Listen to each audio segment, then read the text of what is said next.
அடுத்த சம்பவம் ஒரு ஆட்டோ டிரைவருக்கு நடந்த நெகிழ்ச்சியான சம்பவம். அது அவரோட பையனோட லைஃப்பையும் மாற்றிருக்கு. பார்க்கலாமா? 2008 நம்ம தலை ஃபிலிம் ஷூட் பண்ணிட்டு இருக்கும் போது அவரோட வெஹிக்கிளில் போகாமல் ஒரு ஆட்டோ ரிக்ஷாவில் போயிட்டு வந்துட்டு இருந்திருக்காரு. ஏன்னா அட்டென்ஷனை சீக் பண்ணாமல் இருக்கணுன்றதுக்காக, பப்ளிக்கை டிஸ்டர்ப் பண்ணாமல் இருக்கணுன்றதுக்காக. அப்படி போயிட்டு வந்துட்டு இருக்கும் போது அந்த ஆட்டோ டிரைவர் கூட கொஞ்சம் ஃப்ரெண்ட்லியாக பேச ஆரம்பிச்சிருக்காரு. அந்த ஆட்டோ டிரைவர் பேர் முருகன்.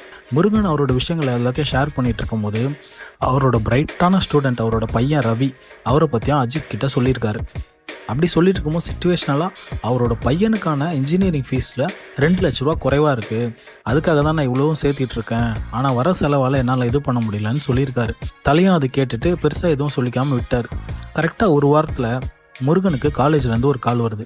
என்னன்னா, உங்கள் பையனுக்கான ஃபஸ்ட் இயருக்கான ஃபுல் ஃபீஸையும் ஒருத்தர் பே பண்ணிட்டாரு, ஸ்காலர்ஷிப்பு, புக்கு, ஹோட்டல் எக்ஸ்பென்ஸ் எல்லாத்தையுமே அவர் பார்த்துக்கிட்டாரு, இதுக்கப்புறம் உங்களுக்கு எந்த பிரச்சனையும் இல்லை அப்படின்னு சொல்லியிருக்காங்க. அதுக்கு முருகன் யார் அவருன்னு கேட்டிருக்காங்க. ஆனால் காலேஜில் அதை நாங்கள் சொல்ல முடியாது, அது அவங்களோட ரிக்வெஸ்ட்டுன்னு சொல்லி மறுத்துருக்காங்க.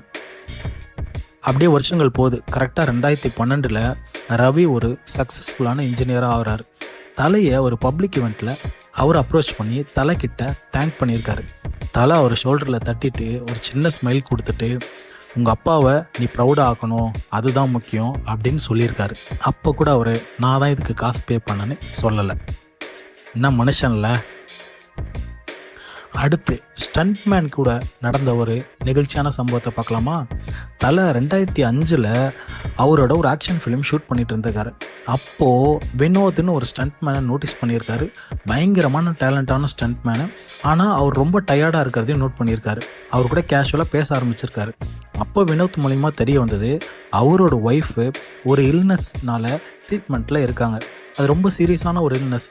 ஆனால் அதுக்கான மெடிக்கல் பில்ஸ் ரொம்ப அதிகமாக இருக்கிறதால இவர் ஸ்ட்ரகிள் பண்ணிகிட்ருக்காரு. இன்னொரு விஷயமும் சொல்லியிருக்காரு, நான் இப்படி கண்டினியூஸாக ஒர்க் பண்ணுறதுக்கு ரீசனு என் ஒய்ஃப்க்கு இந்த விஷயத்தை சரி பண்ணணும், அதுக்காக தான் அப்படின்னு சொல்லியிருக்காரு. இந்த விஷயத்தை நம்ம தலை கேட்டுட்டு கேஷுவலாக விட்டுட்டுருக்காரு எப்பயும் போல். ஆனால் ஹாஸ்பிட்டல் அட்மினிஸ்ட்ரேஷனில் இருக்கிற தலையோட ஒரு ட்ரஸ்டட் ஃப்ரெண்ட் மூலயமா ஸ்டண்ட்மேன் வினோத்தோட ஒய்ஃப்க்கு எல்லா ட்ரீட்மெண்ட்டும் சென்னையில் இருக்க ஒரு டாப் ஃபெசிலிட்டியில் அரேஞ்ச் பண்ணியிருக்காரு, எல்லா எக்ஸ்பென்ஸும் கவர் பண்ணி. அது மட்டும் இல்லாமல் வினோத்தோட ஹார்ட் ஒர்க்கிங்க்கு, அவர் கண்டினியூஸாக வேலை செஞ்ச எல்லா எக்ஸ்ட்ரா ஷிஃப்ட்டுக்கும் அவருக்கு போனஸையும் ஃபிலிம் ப்ரொடக்ஷன் மூலிமா கொடுக்க சொல்லியிருக்காரு.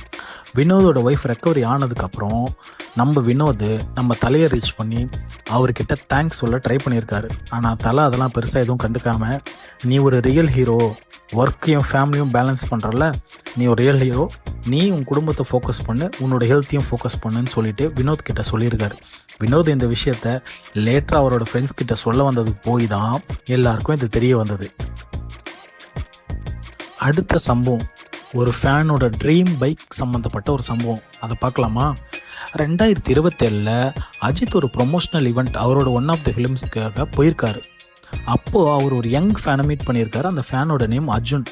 அர்ஜுன் யாருன்னா ஒரு பயங்கரமான ஒரு பைக்கரு, அஜித்தை பயங்கரமாக ஃபாலோ பண்ணிகிட்டு இருக்கிற பேஷனேட்டான ஒரு யங்ஸ்டர். அர்ஜுன் அஜித்தை மீட் பண்ண எக்ஸைட்மெண்ட்டில் அவருக்கு பிடிச்ச ஸ்பெசிஃபிக்கான ஒரு பைக் அவர் வாங்குறதுக்காக காசு சேர்த்து வச்சுட்டு இருக்கிறதாவும், ஆனால் அவங்களோட சிஸ்டரோட வெட்டிங் வரதால் அந்த காசு அவர்கிட்ட இருந்து போயிடும்ன்றதையும் கேஷுவலாக சொல்லியிருக்காரு. எந்த ஒரு விஷயத்தையும் பெருசாக எதிர்பார்க்காம. நம்ம தலை இதை கேட்டுட்டு எப்பயும் போல் கேஷுவலாக விட்டுருக்காரு. கரெக்டாக ஒரு மாதம் கழித்து அர்ஜுன் ஷாக் ஆகுறாரு. என்னன்னா, அவருக்கு ஒரு டெலிவரி வருது அவர் வீட்டுக்கு. அந்த டெலிவரி என்னன்னு அட்டன் பண்ணி போய் பார்த்தா அது அவர் சொன்ன எக்ஸாக்டான பைக் மாடலு புதுசாக அவர் வீட்டு முன்னாடி நிற்கிது. அதில் ஒரு நோட்டும் இருக்குது. அந்த நோட்டில் என்ன போட்டிருக்குன்னா, right safe chase your dreams அப்படின்னு போட்டிருக்கு. அந்த பைக்கு அர்ஜுன் பேரில் தான் ரெஜிஸ்டர் ஆகிருக்கு. அர்ஜுன் அந்த டீலரை ரீச் பண்ணி இதை யார் எனக்கு கொடுத்தான்னு கேட்டிருக்காங்க. ஆனால் அந்த டீலரு கொடுத்தவங்களோட ஐடென்டிட்டியை மறைச்சிட்டாங்க. இதுக்கப்புறமா லேட்டராக அர்ஜுன் என்ன பண்ணியிருக்காரு, சோஷியல் மீடியாவில் இதை பற்றி போஸ்ட் பண்ணியிருக்காரு. எனக்கு தலை தான் இதை பண்ணியிருக்காரான்னு எனக்கு ஒரு டவுட் இருக்குது அப்படின்னு போட்டிருக்காரு. ஆனால் தலை அதை இன்ன வரைக்கும் அக்னாலேஜ் பண்ணல. சூப்பரில். அடுத்த சம்பவம் ஒரு ஸ்கூலில் நடந்த ஒரு சம்பவம் பார்க்கலாமா? 2019 அஜித் அவங்களோட பொண்ணு அனுஷ்கா ஒரு நாள் அவங்க வீட்டில் டின்னர் சாப்பிடும்போது கேஷுவலாக தலைக்கிட்ட சொல்லியிருக்காங்க, இந்த மாதிரி என்னோடய ஸ்கூல் லைப்ரரி கொஞ்சம் அவுடேட்டடாக இருக்குது, கொஞ்சம் புக்ஸு அப்படி தான் இருக்குது, பசங்க ரொம்ப இன்ட்ரெஸ்டடாக இருக்காங்க அப்படின்னு சொல்லியிருக்காங்க. இதை வந்து ஒரு கம்ப்ளைண்ட்டெல்லாம் சொல்லலை, ஜஸ்ட் அவங்க ஷேர் பண்ணியிருக்காங்க ஒரு டின்னர் சாப்பிட்றப்போ. தலை இதை கேட்டு சைலண்ட்டாக விட்டுருக்காரு எப்பயும் போல். அதுக்கப்புறம் அவங்க பொண்ணுக்கு தெரியாமல் ஸ்கூல் பிரின்சிபலை காண்டாக்ட் பண்ணி ஃபண்டும் கொடுத்து லைப்ரரியை ரெடி பண்ண சொல்லியிருக்காரு. அவரோட பேர் எந்த கிரெடிட்ஸ்லையும் வராமல் பார்த்துக்கணும்னு சொல்லி டொனேட் பண்ணியிருக்காரு. அடுத்த அகாடமிக் இயரில் ஸ்கூலில் பயங்கரமான ஒரு லைப்ரரி, நிறைய புக்ஸோட திறக்கிறாங்க. படிக்கிறதுக்கான ஒரு தனி இடமும் சூப்பராக செட்டப் பண்ணி அந்த லைப்ரரி திறக்கிறாங்க. ஸ்டூடெண்ட்ஸ் எல்லோரும் ரொம்ப எக்ஸைட்டடாக போயிட்டு உள்ளே போயிட்டு புக்ஸு எல்லாத்தையும் எடுத்து படிக்க ஆரம்பிச்சுட்டு ரொம்ப சூப்பராக அந்த ஈவெண்ட் நடந்திருக்கு. அஜித்தோட பொண்ணுக்கு இது அவர் தான் பண்ணியிருப்பாங்கன்னு சொல்லிட்டு ரொம்ப டவுட் வந்திருக்கு. ஒரு நாள் அஜித் அவங்க பொண்ணு அஜித் கிட்ட போயிட்டு கேட்குறாங்க, அப்பா இது நீங்கள் தானே பண்ணீங்கன்ட்டு. அதுக்கு நம்ம தலை என்ன சொல்லியிருக்காரு தெரியுமா? மேபி உன்ன மாதிரியே புக்கில் வர யாராவது கூட இதை பண்ணியிருக்கலாம் அப்படின்னு சொல்லிட்டு கேஷுவலாக விட்டு போயிருக்காரு. பொண்ணுக்கிட்ட கூட நான் பண்ண விஷயத்த சொல்லனா பாருங்களேன், என்ன மனுஷன்ல.